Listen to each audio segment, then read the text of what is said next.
요즘 이제 강남이나 청담 부자분들이 집을 자녀분들에게 많이 증여를 하기 시작했다고 해요. 이게 무슨 신호냐면요.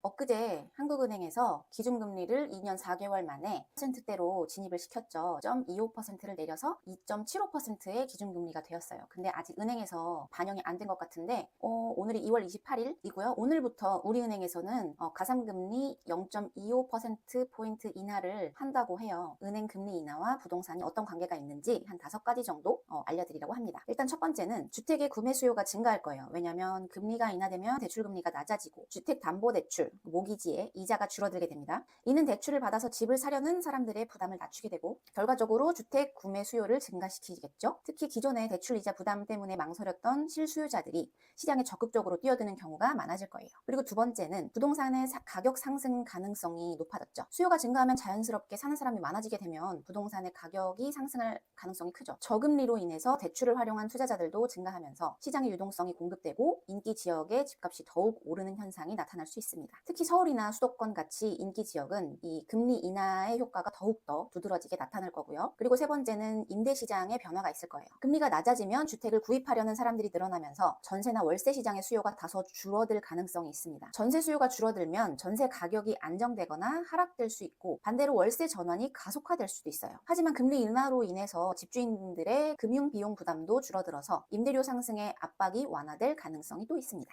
그리고 네 번째는 부동산 투자의 활성화가 될 거예요. 저금리 환경에서는 은행 예금이나 채권 투자보다 부동산 투자가 더 매력적으로 보이게 될 거고요. 이는 특히 임대 수익을 기대하는 상업용 부동산, 예를 들면 오피스나 상가, 그리고 다가구 주택 등에 대한 투자 수요를 증가시킬 수 있습니다. 그리고 다섯 번째, 기존 대출자들의 이자 부담이 감소되겠죠. 이미 높은 금리로 주택담보대출을 받은 사람들은 이제 금리 인하로 인해 이자 부담이 줄어들게 되겠죠.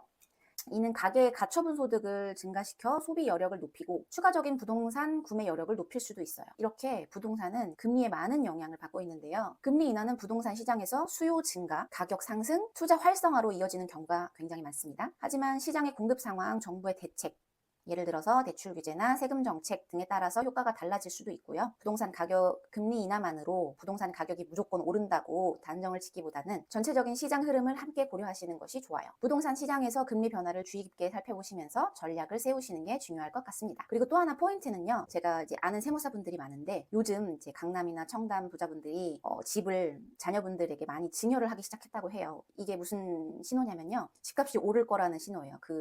강남, 청담 부자들이 집값이 오르기 전에 이제 빨리 집값이 조금이라도 낮을 때 세금 부담을 줄이기 위해서 증여를 막 상담을 하기 시작한다는 거죠. 저는 또 좀 있으면 집값이 오르겠구나 생각을 할 수 있습니다. 여러분도 이런 힌트를 얻어서 부동산 구매 예정이시거나 아니면 뭐 전월세를 들어가실 예정이시거나 하시면 계획을 잘 세우시면 좋을 것 같습니다.